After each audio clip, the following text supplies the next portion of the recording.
Welcome back to the Oppa YouTube channel. Today I want to talk a little bit about the Tudor Hydronaut reference number 89190 and why I like it so much.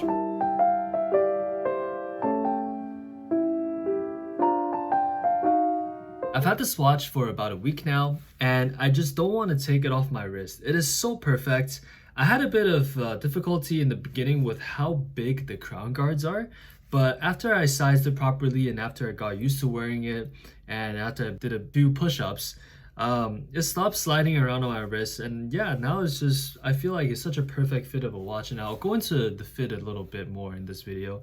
But I want to talk a little bit first about the origin of this watch. So Tudor discontinued the Submariner back in the year 1998. This is when their position on the market was very much like Rolex's little sister. Like, they played exactly into that position where they were carried only by boutiques and authorized dealers that dealt Rolex, and it was the watch that you would get if you want that Rolex look but you couldn't afford a Rolex, or you just don't want to buy a Rolex or splurge that money out on a Rolex, for example. And all of this is according to what I was able to find on articles, forums, Reddit, so maybe take it with a little bit of grain of salt, but across multiple different sources, all of this is what I have concluded down. So Tudor back then, it didn't really have a very defined market position, and I guess the CEO of that time wanted to start building a character, personality behind the brand. So they discontinued the Submariner back in 1998, and then they immediately released the Hydronaut, which is also a utility dive watch. It has the same diving bezel, unidirectional, 120 clicks. It has a crown guard that can protect the crown by being knocked around by coral reefs or fish as you're traveling the bottom of the ocean. And it also has a diver's wetsuit extension. So it really pretty much has everything that, you know, a diver would need back in, I guess, 10 years ago. Well, I don't know how advanced technology was back in those days, but it pretty much was the same package. However, unlike what I said in my previous video of how I think the Hydronaut with the white dial looks similar to the Polar Explorer 2, I guess not many people saw that, or people just didn't like the watch that much, even if it is a very similar look. The watch wasn't appreciated well enough by the market, is what I'm trying to say. So I think that as an indirect correlation, along with a lot of other things, Tudor was kind of forced out of the North American and the UK market in the year 2000. It was a gradual exit from the market. There wasn't an exact date that was cited, but they pulled out in the year 2000, and then in the Asia and all the other markets, they then launched that whole line of like the Chrononautic, the Aeronaut, the Iconaut, the Tudor 1400, which, by the way, an anecdote, this is a super interesting watch. I definitely want to explore the Tudor 1400 in the future. It is like the sea dweller for Tudor. Anyways, this is a quick side story there. They introduced this whole range of like very unique, very underappreciated still to this day watches, and quite frankly there was also a lot of aesthetically challenged watches like the Hydronaut 2, a lot of the Tudor Monarchs, a lot of the watches that feature quartz movement, so on and so forth. And then I guess they went through another round of rebrand that brought them a little closer to the Rolex DNA, but kind of sandbagged very specific aspects of each watch, whether it's the thickness of it, whether it's the placement of text on the dial, things like that. So they came back in 2013 to the US market, and then they came back in 2014 to the US market. So in between that time is what I would refer to as like the dark age of Tudor. It's the age where, you know, as someone who lives in Canada, we don't have a lot of resources, at least in English, that guides us toward understanding exactly what happened in between those times. Like, what was Tudor thinking? What were the exact histories of these watches launching? What were the order of them launching? Things like that. And I find it so interesting to study this piece of history because I think, you know, starting from the Hydronaut, it is a very interesting and a very brave prototype of a direction to go towards, and it kind of set the bar for Tudor's next couple, you know, 5, 6, 7 lines of releases. And this period of 13, 14 years can be defined by an age of Tudor where they were really lost in what made them successful or what could make them successful. And alongside with trying to figure out slowly through trial and error how to get the exact design language right, they really started to compete by offering utility in the watches. What I mean to say is like pretty much they weren't getting it. They were coming out with all these watches and the market just weren't having it. Design, a lot of people were saying it's ugly. So the only way I guess they knew how to survive in the market in that climate of 13, 14 years is to start packing all of these watches with more and more functionality to hope that even though the watch might not be the most attractive, it might be the best package offering that you can get for a certain price. You know, maybe you have a pointer date, maybe you have a GMT in the same watch, or maybe you have a pointed day chronograph, GMT, whatever in the same watch. And yeah, I think this is a very defining moment in Tudor's history where they really didn't know where they were going, so they justified it by giving us everything that they got in their arsenal. Now let me transition into talking about why I like the Hydronaut so much. So coming off of that utility ethos of building watches that might not be the most attractive, but offers more than what the market is used to. The Tudor Hydronaut was being retailed for $2,500 back in the day.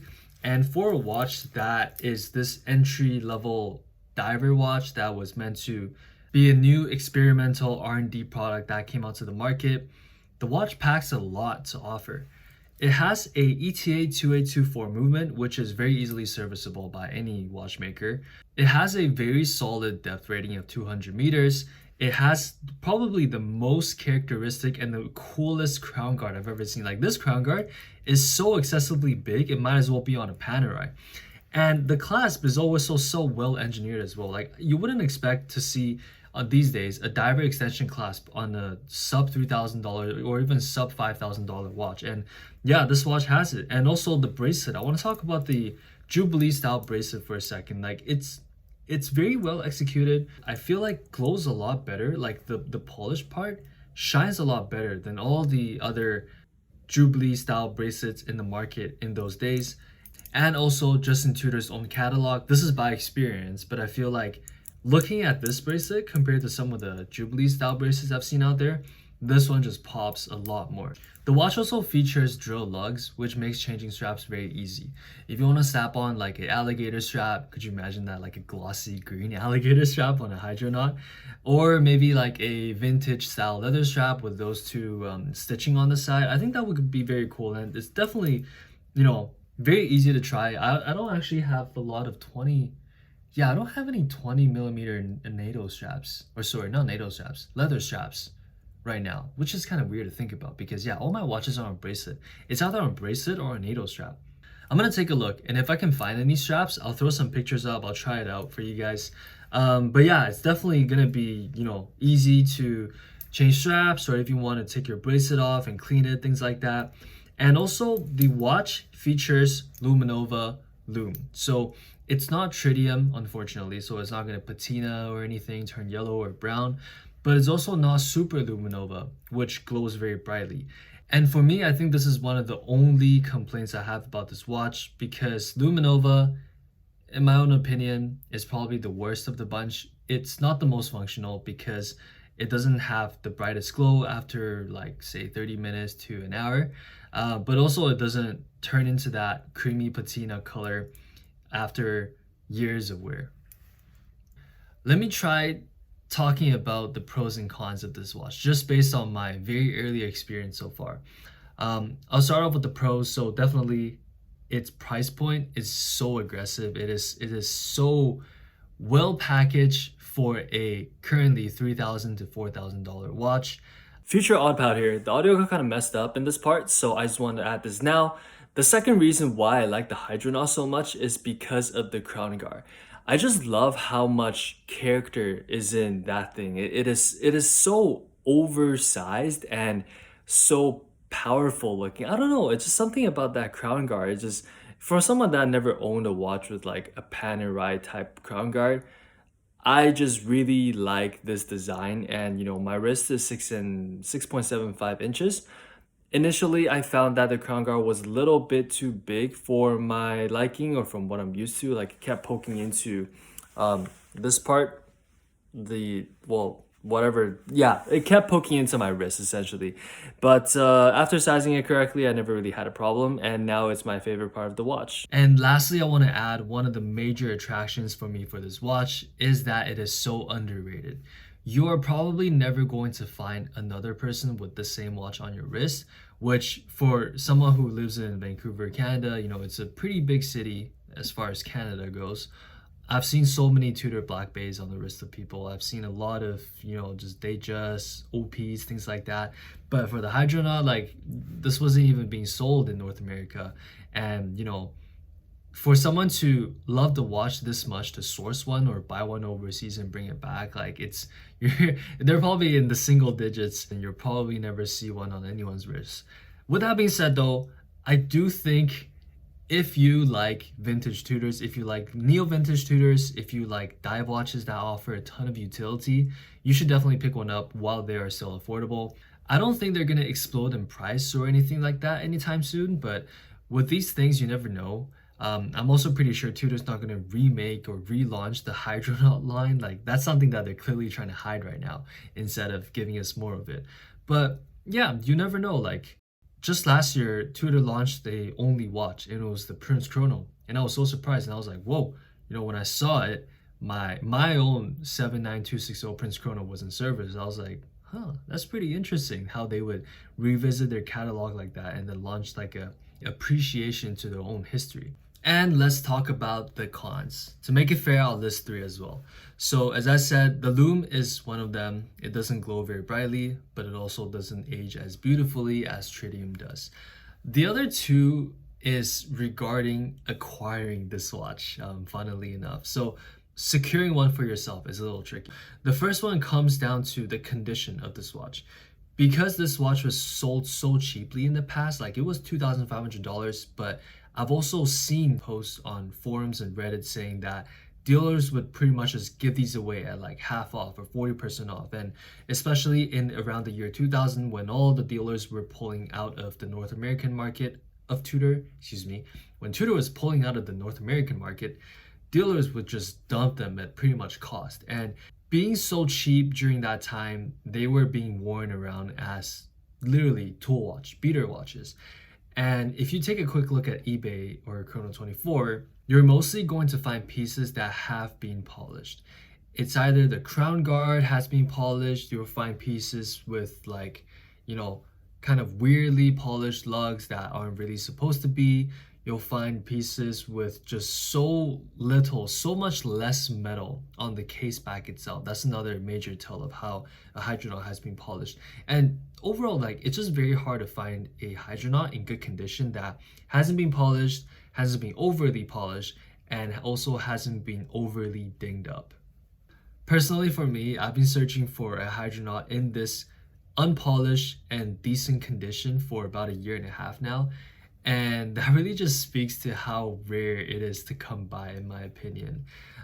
So if you are searching for a Hydronaut, I wish you the best of luck, and just keep refreshing the listing. Check it every week or so, and maybe you'll find one.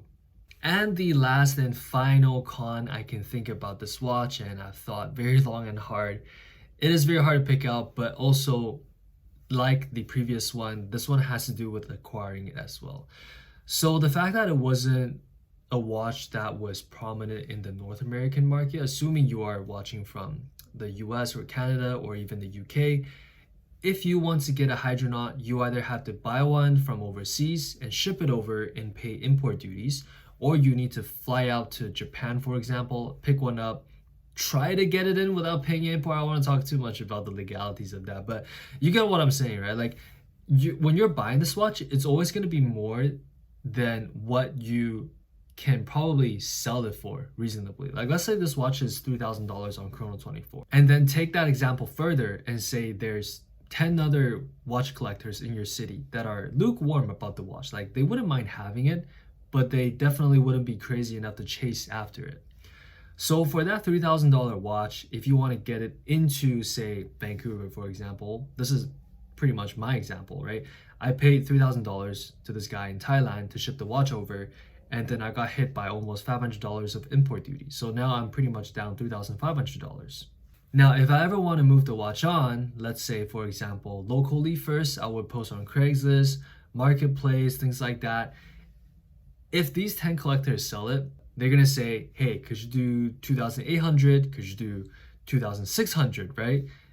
Technically, I'm saving you the chrono transaction fee, whatever they gotta say. And pretty much what I'm trying to say is you are never going to get your money back if you buy this watch in North America or in the UK, just because there's not much of a demand for this watch, and the watch has never naturally existed in those two markets as well. Now, hopefully all of those didn't scare you away from learning more about the Hydronaut and even potentially picking one up. I know I'm definitely in love with the watch, and I will continue to post videos swooning about how great of a watch it is, and I hope you join me for my journey of learning everything about the Hydronauts. Who knows, maybe I might extend this a little further and look into even say the Tudor 1400 or even all the other knots in the series. Let me know your thoughts, guys. What do you think about the Tudor Hydronaut? What do you think about the whole knot range that Tudor was absent in the North American and UK market for? Make sure to like and subscribe if you like this style of videos.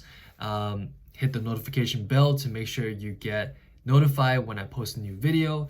And with that being said, I will see you in the next one. Thanks for watching. Take it easy and tell me what you